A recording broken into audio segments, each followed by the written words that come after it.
அனைவருக்கும் வணக்கம். நான் தமிழ் ஆய்வியல் துறை உதவி பேராசிரியர் முனைவர் கா. கோமதி. இன்று நாம் காண இருப்பது சங்க இலக்கியத்தில் ஒரு பகுதியாக இருக்கக்கூடிய பரிபாடல். பரிபாடல் என்பது முதுகலை 2ஆம் ஆண்டு பயிலும் மாணவிகளுக்கு பாடத்திட்டத்தில் அமைந்துள்ளது. அழகு நாடில் இடம்பெற்றுள்ளது. பரிபாடலில் திருமாலின் சிறப்பு குறித்து அமைந்திருக்கக்கூடிய 2வது பாடல் தொன்முறை இயற்கையின் மதியுய்யா அப்படின்ற பாடல் மூலமாக இன்று நாம் வகுப்பு காண இருக்கின்றோம். பரிபாடல் என்பது திருமாலினுடைய சிறப்பு மட்டுமல்லாது செவ்வேல் வையை ஆற்றினுடைய சிறப்பையும் சொல்லக்கூடிய ஒரு அற்புதமான நூல். இந்த நூல் நமக்கு கிடைத்திருப்பது என்பது நமது தவ சிறப்பே ஆகும். அதிலும் தொடக்கத்தில் 70 பாடல்கள் இருந்த நிலையில் இன்று நமக்கு கிடைத்திருப்பது 22 பாடல்கள் மட்டுமே. பரிபாடலில் திருமாலின் சிறப்புகளை சொல்லக்கூடிய இந்த 2வது பாடல் என்பது நமக்கு பாடத்திட்டத்தில் அமைந்துள்ளது. திருமாலின் சிறப்புகளாக இதில் என்ன எல்லாம் கொல்லப்பட்டுள்ளது அப்படின்றத பார்க்கலாம். அதாவது ஊழியினுடைய தோற்றம், அந்த ஊழி காலத்தில் உலகத்தை காத்த திருமாலினுடைய சிறப்புகள், அது மட்டும் இல்லாது வராக அவதாரம் எடுத்து பூமியை காத்த அந்த நிலையையும், திருமாலினுடைய பண்புகளையும், உருவத்தினுடைய தோற்றத்தையும், அசுரர்களோடு செய்த போரையும், இந்த தேவலோகத்தில் இருக்கக்கூடியவர்களுக்கு கொடுத்த அமிர்தத்தினுடைய சிறப்புகளையும் இந்த பாடல் மிக அழகாக எடுத்துரைக்கின்றது. பரிபாடல் அப்படின்னா சங்க இலக்கியத்தில் 8 தொகையில் இடம்பெற்றுள்ளது நமக்கு தெரியும். பண்ணோடு இசையோடு பாடப்படக்கூடிய ஒரு நூல். இந்த பரிபாடலில் வரக்கூடிய 2வது பாடல் கீரன் கூட்டல் தந்தையார், கீரந்தையார் அப்படின்றவரால் பாடப்பட்ட ஒரு பாடல். இசை நன்னாகனார். பண் பார்த்திங்க அப்படின்னா பாலை பண்ணு யாழ் அப்படின்ற ஒரு பண்ணால் பாடப்பட்ட ஒரு நூல். இப்போ இந்த நூல் பார்த்திங்க அப்படின்னா பரிபாடலில் அகமும் புறமும் கலந்த ஒரு நூல். அது மட்டும் இல்லாமல் கடவுள் பக்தி, இசை, வையை ஆற்றினுடைய சிறப்பு இதெல்லாம் சொல்லக்கூடிய ஒரு நூல். ஆக மொத்தத்தில் பழந்தமிழர்களுடைய கலை கலாச்சாரத்தை பிரதிபலிக்கக்கூடிய ஒரு நூலாக பரிபாடல் என்பது விளங்குகிறது. பழந்தமிழர்களுடைய கலை கலாச்சாரம் அப்படின்னு சொல்லும்போது இங்கே தமிழர்களுடைய அகமும் புறமும் கலந்த வாழ்க்கை எப்படியெல்லாம் இருக்குது அப்படின்றத இந்த நூல் ரொம்ப அழகாக பிரதிபலிக்கிறது. அடுத்ததாக பார்த்திங்க அப்படின்னா இந்த நூலினுடைய அமைப்பு எப்படி இருக்குது அப்படின்றத சொல்கிறாங்க. பரிபாட்டு அப்படின்ற ஒரு பாவகையால் பாடப்பட்டது. இதில் கொச்சகம், அராகம், சுரிதகம், எருத்து அப்படின்ற 4 உறுப்புகள் இருக்குது அப்படின்றத சொல்கிறாங்க. தொடக்கத்தில் 70 பாடல்கள் இருந்ததாக சொல்லப்பட்டாலும் நமக்கு கிடைக்கிறது 22 பாடல்கள் தான் அப்படின்னு சொல்லி சொல்கிறாங்க. திருமால் குறித்து 6 பாடல்கள் இருக்குதுன்னு சொல்கிறாங்க. செவ்வேல் குறித்து 8 பாடல்களும், வையை குறித்து 8 பாடல்களும், ஆக மொத்தம் நமக்கு கிடைக்கிறது 22 பாடல்கள் அப்படின்றத நம்ம தெரிஞ்சுக்கணும். அடுத்து பார்த்திங்க அப்படின்னா பாடலினுடைய நீளம், அடிவரையறை சொல்கிறாங்க. 25 அடிகள் முதல் 400 அடிகள் வரை இந்த நூலினுடைய அமைப்பு, அடிவரையறை அமைப்பு இருக்குது அப்படின்றத சொல்கிறாங்க.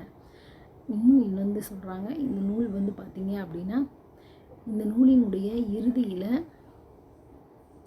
இசை வகுத்த புலவர்களுடைய பேரும் பண்ணினுடைய பேரும் குறிக்கப்பட்டிருக்கும் அப்படின்றது ஒரு கூடுதல் சிறப்பு.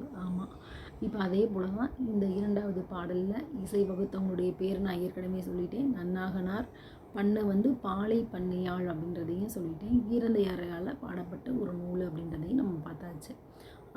இந்த பாடலில் அடுத்து நமக்கு என்ன தகவல் சொல்லியிருக்காங்க அப்படின்னா ஊழியினுடைய தோற்றம் என்ன அப்படின்னா தொன்முறை இயற்கையின் மதியுய்யா, மதியோ அப்படின்னு ஆரம்பிக்கக்கூடிய முதல் வரி. இதில் ஊழியினுடைய தோற்றத்தை பற்றி சொல்கிறாங்க. ஊழி காலம் அப்படின்னா தொன்று தொட்டு வரக்கூடிய ஒரு முறைமையான ஒரு காலம்.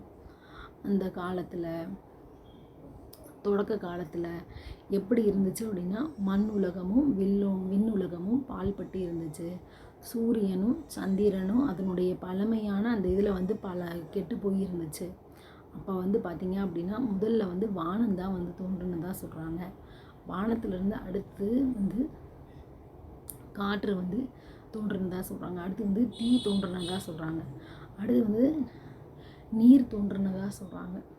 இப்படி ஒவ்வொன்றா வந்து தோன்றி அதுக்கடுத்து வந்து பார்த்திங்க அப்படின்னா நெய்தல், குவளை, ஆம்பல், சங்கம், கமலம் அப்படின்ற பல ஊழி காலங்கள் ஒவ்வொன்றாக அடுத்தடுத்து வந்து தோன்றி இறுதியாக வந்து பார்த்திங்க அப்படின்னா ஒரு நிலம் என்பது ஏற்படுது. உயிரினங்கள் வாழ்வதற்கு தேவையான நிலம் என்பது ஏற்படுது.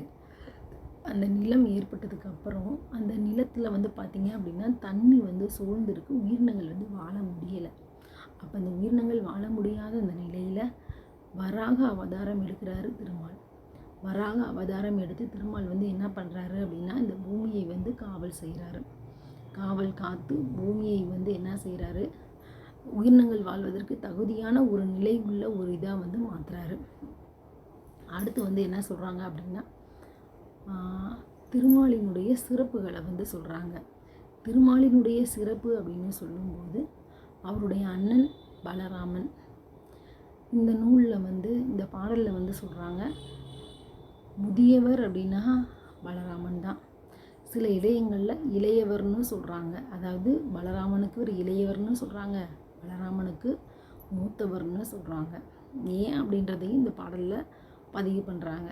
ஏன் அப்படின்னா இவருடைய அருள் தன்மை தான், திருமாலினுடைய அருள் தன்மை தான். அதனால தான் முதியவர் இளையவர் அப்படின்ற நிலையெல்லாம் வந்து இருக்கிறத நம்ம தெரிஞ்சுக்க முடியுது. இப்போ இங்கே பலராமனுடைய நிறம் வந்து எப்படி இருக்குது அப்படின்னா வெண் சங்கு நிறத்தை உடையவராக இருக்கிறாரு. வெண் சங்கு, அந்த வெண்மையான சங்கு நிறத்தை உடைய அந்த பலராமனுக்கு இவர் வந்து இளையவர். சில நேரங்களில் முதியவர் அப்படின்றதையும் சொல்கிறாங்க. சரி, ஆனால் இறைவன் வந்து அந்தமும் ஆதியும் இல்லாத இந்த திருமால் ஒவ்வொரு உயிரினத்தையும் காப்பதற்காக வராக அவதாரம் எடுத்து பூமியை காத்த நிலையையும் வந்து இந்த பாடல் வந்து நமக்கு சொல்லுது. அடுத்து திருமாலினுடைய சிறப்பாக வந்து என்ன சொல்கிறாங்க அப்படின்றதையும் நம்ம தெரிஞ்சுக்கணும். உயர்ந்த ஓங்கிய வானத்தில் வாங்குவில் புரையும் இந்திரனுடைய வில்லை ஒத்து அவருடைய மார்பில் அணிந்திருக்கக்கூடிய அணிகலன்கள் வந்து இருக்குது அப்படின்றத சொல்கிறாங்க. மார்பில் அணிந்திருக்கக்கூடிய அணிகலன்கள் வந்து எப்படி இருக்குது அப்படின்னா இந்திரனுடைய வில்லை ஒத்து. அப்போ வில்லை ஒத்து இருக்குது அப்படின்னா அந்த அளவுக்கு வந்து அது வந்து பிரகாசமுடையதாக இருக்கிறது அப்படின்றத நம்ம தெரிஞ்சுக்கணும். அதில் ஒரு முத்து மாலை, அந்த முத்து மாலை வந்து சந்திரனை ஒத்து இருக்குன்னு சொல்கிறாங்க. சந்திரனை போல் யார் இருக்கிறாங்க அப்படின்னா திருமகள் இருக்கிறதா சொல்கிறாங்க. திருமகள் வந்து இறைவன் பக்கத்தில் வந்து எப்போவுமே இருப்பாங்க அப்படின்றது நமக்கு தெரியும். அந்த திருமகள் வந்து பக்கத்துலேயே இருக்கிறதுனால அப்போ வராக அவதாரம் எடுத்து நிலமகளையும் வந்து இவர் திருமணம் முடிச்சுக்கிட்டதாகவும் வந்து பதிவு பண்ணுறாங்க. அப்போ திருமகளையும் திருமணம் முடிச்சிருக்கிறாரு, இங்கிட்ட வந்து பார்த்திங்கன்னா நிலமகளையும் திருமணம் முடிச்சிருக்கிறாரு. அப்போ திருமாலினுடைய சிறப்புகளை சொல்லும்போது அந்தமும் ஆதியும் இல்லாத ஒரு முழுமுதற் கடவுள் அப்படின்றத இங்கே பதிவு பண்ணுறாங்க. அது மட்டும் இல்லாமல் வராக அவதாரம் எடுத்து நிலமகளையும் திருமணம் முடிச்சிருக்கிறாரு, திருமகளையும் வந்து ஏற்கனவே திருமணம் முடித்த ஒரு நிலையையும் வந்து சொல்கிறாங்க. அடுத்து படை சிறப்பு அப்படின்னு சொல்லும்போது சங்கு சக்கரம் இந்த ரெண்டினுடைய சிறப்புகளையும் இங்கே சொல்கிறாங்க. அது மட்டும் இல்லாமல் கொடியினுடைய சிறப்புகளையும் சொல்கிறாங்க. என்ன கொடி அப்படின்னா கருடன் கொடி. அடுத்து சங்கு சக்கரம் அதனுடைய சிறப்புகளையும் பண்ணுறாங்க. என்ன சொல்லியிருக்காங்க அப்படின்றதையும் பார்க்கலாம். இப்போ வந்து சங்கு, அந்த சங்கை வச்சு அவர் என்ன சிறப்பு பண்ணார் அப்படின்றத நம்ம தெரிஞ்சுக்கலாம். ஒடியா உள்ளமோடு உறுத்து ஓருங்கு உடன் ஏய்ந்து இடி எதிர் கலற்றும் கால் உரல்பு எழுந்தவர் கொடி அருபு இருபு செவி செவிடு படுவோம். இதில் வந்து என்ன சொல்கிறாங்க அப்படின்னா அசுரர்கள் வந்து திருமாலோடு போர் செய்வதற்காக ஒரு பெருங்கூட்டமாக வந்து கிளம்பி வர்றாங்க. அப்படியே இடியே முழங்குற அளவுக்கு பயங்கரமாக வந்து என்ன செய்கிறாங்க அப்படின்னா ஒரு பெரிய ஒளியோடு வந்து வர்றாங்க. அந்த ஒளியோடு வரக்கூடிய அந்த அசுரர்களை தன்னுடைய சங்கை கொண்டு அவர் என்ன பண்ணுறாரு அப்படின்னா சங்கை வச்சு அவர் என்ன பண்ணுறாரு அப்படின்னா அழிக்கக்கூடிய ஒரு நிகழ்வு தான் இது வந்து சொல்கிறாங்க. அவங்களுடைய கொடிகள் எல்லாம் வந்து கீழே விழுகுது. அந்த கீழே விழக்கூடிய ஒளியானது காதையே செவிடாக்குதான், முடிகள் அதிருதான்.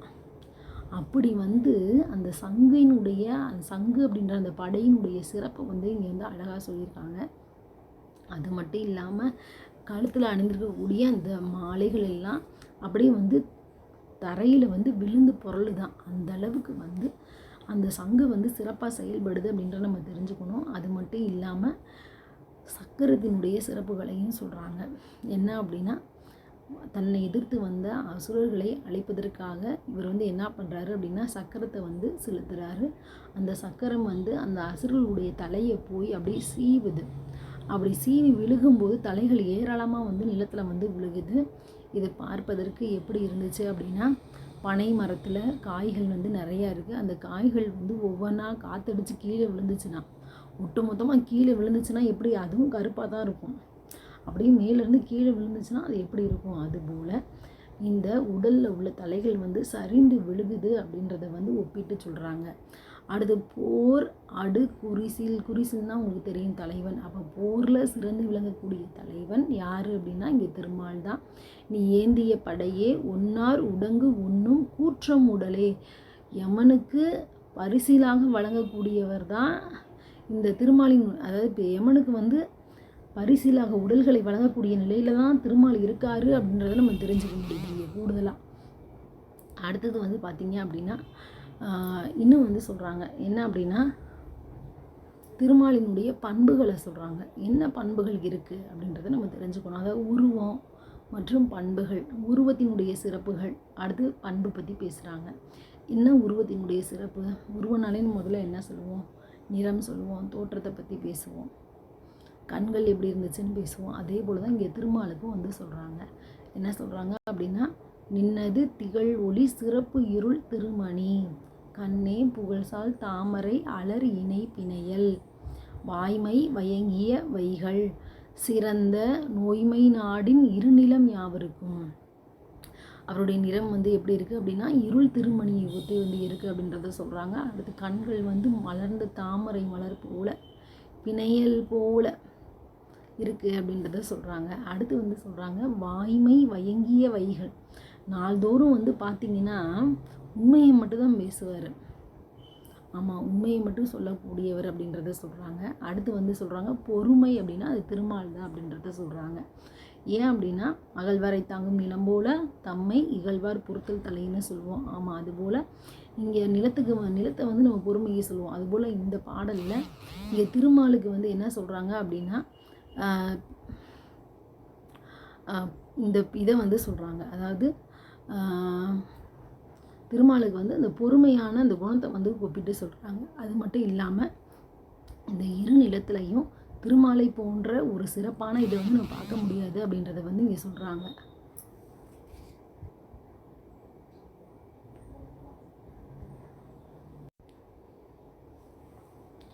திருமாலினுடைய சிறப்புகளை சொல்லும்போது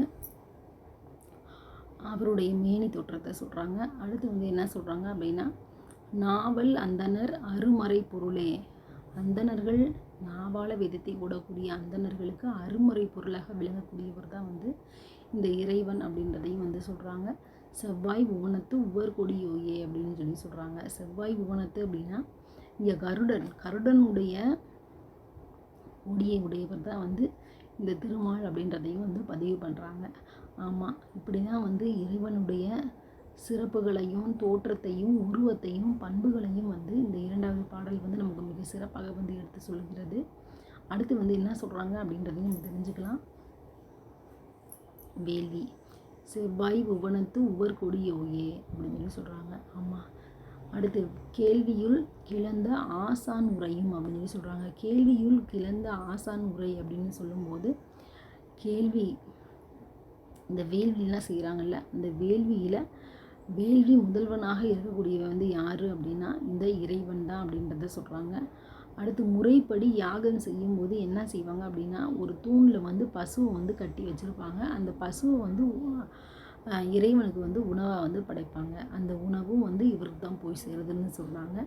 அடுத்து வந்து புகழுடன் வேதம் வந்து ஊதி வேள்வி தீயில நெய்யெல்லாம் வந்து போடுறாங்க. அந்த நெய்யெல்லாம் வந்து சொரிந்து எரிய செய்து மிகுந்த ஒளியோடு விளங்கக்கூடிய இந்த ஒளி சுடரு போல யார் இருக்கிறா அப்படின்னா இறைவன் வந்து இருக்கிறாரு அப்படின்றத இங்கே பதிவு பண்ணுறாங்க. திகழ் ஒளி ஒன் சுடர் வளப்படு கொள்ளலும் நின் உருவுடன் உண்டி அப்படின்னு சொல்லும்போது அவருடைய தோற்றம் வந்து அந்த அளவுக்கு வந்து பிரகாசமாக இருக்குது அப்படின்றத சொல்கிறாங்க. இதனால் வந்து இன்னொன்று சொல்கிறாங்க, பிறர் உடம்படுவாரா நின்னோடு புறைய அந்தனர் காணும் வரவு. அதாவது கடவுள் இல்லை அப்படின்னு சொல்கிறவங்க கூட என்ன செய்வாங்க அப்படின்னா உன்னுடைய தோற்றத்தை பார்க்கும்போது ஆமாம் இருக்கிறாரு அப்படின்றத ஒத்துக்குவாங்க அப்படின்றத இங்கே பதிவு பண்ணுறாங்க. அது மட்டும் இல்லாமல் அந்தனர் காணக்கூடிய தோற்றப்பொழிவு வந்து அங்கே வந்து வெளிப்படுது அப்படின்றத வந்து இங்கே பதிவு பண்ணுறாங்க. அப்போ இறைவன் வந்து இந்த மாதிரியான பிரகாசமான தோற்றத்தை உடையவராக இருக்கக்கூடிய பட்சத்தில் அனைவராலும் வந்து பூஜிக்கக்கூடிய ஒரு இறைவனாக வந்து இருக்கக்கூடிய அந்த நிலையையும் வந்து நம்ம பார்க்க முடிகிறது. அடுத்து வந்து சொல்கிறாங்க வாழ்த்தலும் வேண்டலும். வாழ்த்தலும் வேண்டலும் அப்படின்னு சொல்லும்போது இறைவன்கிட்ட வந்து நம்ம என்ன வேண்டுவோம். இப்போ தேவலோகத்தில் உள்ளவங்க வந்து மனசுக்குள்ளே நினைக்கிறாங்களாம், என்ன எங்களுக்கு அமிர்தம் கிடைச்சா நல்லாயிருக்கும், இறைவனே எங்களுக்கு வந்து அமிர்தம் கிடைச்சா நல்லாயிருக்கும். நம்ம வந்து என்ன வேண்டுவோம் அப்படின்னா எனக்கு வந்து பொண்ணை கொடு பொருளை கொண்டு நம்ம வந்து வேண்டுவோம். அவங்க மனதில் வந்து என்ன நினைக்கிறாங்க அப்படின்னா எங்களுக்கு வந்து அமிர்தம் கிடைச்சா நல்லாயிருக்கும் அப்படின்னு நினைக்கிறாங்க. அப்படி நினச்ச மாத்திரத்திலேயே அவங்களுக்கு வந்து அமிர்தம் வந்து கிடைக்க செஞ்சவர் யார் அப்படின்னா இந்த இறைவன் தான். இந்த அமிர்தத்தினுடைய நன்மைகள் வந்து என்ன அப்படின்னா மூவா மரபு ஓவா நோன்மைன்னு சொல்கிறாங்க. சாவா மரபின் அமரர்க்கா சென்ற நின் மரபினோய் நின்னடி. அதாவது இந்த அமிர்தம் சாப்பிட்டா இதெல்லாம் வந்து கிடைக்கும் அப்படின்றத சொல்லி அது மூலமாக உன்னுடைய அடியை வந்து நாங்கள் தலையுற வணங்கினோம். எப்படி வணங்கினோம்? தலையுற வணங்கினோம்னு சொல்கிறாங்க. தலையுறனா எப்படி வணங்கியிருப்பாங்கன்றதை யோசிச்சு போகணும். அந்த அளவுக்கு வந்து இறைவனை வந்து வணங்குறாங்க. எதுக்காக அப்படின்னா எனக்கு வந்து அமிர்தம்லாம் வேண்டாம் கடவுளே, இறைவனே, திருமாலே, எனக்கு வந்து என்ன வேணும் அப்படின்னா சாவா மருந்து, அதாவது வீடு பேர் வந்து எனக்கு கிடைக்கணும். உன்னை வழிபடக்கூடிய உன் காலடியிலே இருக்கக்கூடிய அந்த வீடு பேர் வந்து எனக்கு கிடைச்சா போதும் அப்படின்றது தான் எல்லாருடைய வேண்டுதலாகவும் இருக்கும். ஆமாம், கலியில் நெஞ்சினம் ஏத்தினம் வாழ்த்தினம் கடும்பொடும் பரவுதும் கொடும்பாடு அரியற்க எம் அறிவு எனவே. ஆமாம், என்னை இறைவன்கிட்ட வந்து வேண்டுறது வந்து எனக்கு வந்து வீடு பேர் உன்னுடைய திருவடி நிலையிலேயே இருந்தால் எனக்கு போதும் அப்படின்றத தான் எல்லாரும் வேண்டுவோம். ஆமாம், இறைவனிடத்து எல்லாம் வந்து நம்ம வேண்டுறோம். இறைவனும் வந்து நமக்கு அருளை வந்து கொடுப்பாருன்றத நம்பிக்கையோடு இந்த பரிபாடலில் அமைந்திருக்கக்கூடிய 2வது பாடல் திருமாலினுடைய சிறப்பை சொல்லக்கூடிய பட்சத்தில் இந்த பாடல் மிக அற்புதமான ஒரு பாடலாக 70 பாடல்கள் தொடக்கத்தில் நிறுத்தி இருந்தாலும் கிடைக்கக்கூடிய 22 பாடல்களில் திருமால் பற்றிய பாடல்கள் 6 பாடல்கள். அதில் 2வது பாடல் ரொம்ப அற்புதமான ஒரு பாடல், திருமாலினுடைய சிறப்புகளை சொல்லக்கூடிய ஒரு பாடல். இந்த பாடலில் திருமாலினுடைய சிறப்புகளாக வராக அவதாரம், ஊழியினுடைய தோற்றம், வராக அவதாரம் எடுத்து பூமியை காத்த அந்த நிலை, பலராமனுக்கு அண்ணன் இளையவன் அப்படின்ற நிலையில் இறைவனுடைய சிறப்புகள், அவருடைய படையினுடைய சிறப்புகள். படை அப்படின்னு சொல்லும்பொழுது இங்கே சங்கு சக்கரம் இந்த இரண்டினுடைய சிறப்புகளையும், வானவர்களுக்கு வழங்கக்கூடிய அமிர்தத்தினுடைய சிறப்புகளையும் நம்ம வந்து தெரிஞ்சுக்க முடியுது. இவ்வாறு இப்படிப்பட்ட இறைவனை வந்து நம்ம வழிபடுவது மூலமாக நமக்கு இதெல்லாம் கிடைக்கணும் அப்படின்றதையும் அவங்க வேண்டுறதையும் நம்ம பார்க்க முடியுது. இவ்வாறு இறைவனை நாம் வழிபட்டு திருமாலினுடைய சிறப்புகளையும் பெருமைகளையும் நம்ம தெரிஞ்சுக்கிறதுக்கு எனக்கு ஒரு அற்புத வாய்ப்பளித்த எனது கல்லூரிக்கு நான் இந்த நேரத்தில் ரொம்ப நன்றி வந்து தெரிஞ்சுக்கிறேன். அதாவது இறைவன்கிட்ட நம்ம வந்து கேட்குறது பொண்ணு பொருள்லாம் கிடையாது, நின்பால் வேண்டுவது அருளும் அன்பும் மட்டும்தான். அப்படிப்பட்ட இந்த திருமாலினுடைய பாடலை நம்ம படித்து அதன் மூலமாக நம்ம அதனுடைய சிறப்புகளை வந்து தெரிஞ்சுக்கிறோம். நன்றி. வாய்ப்புக்கு நன்றி.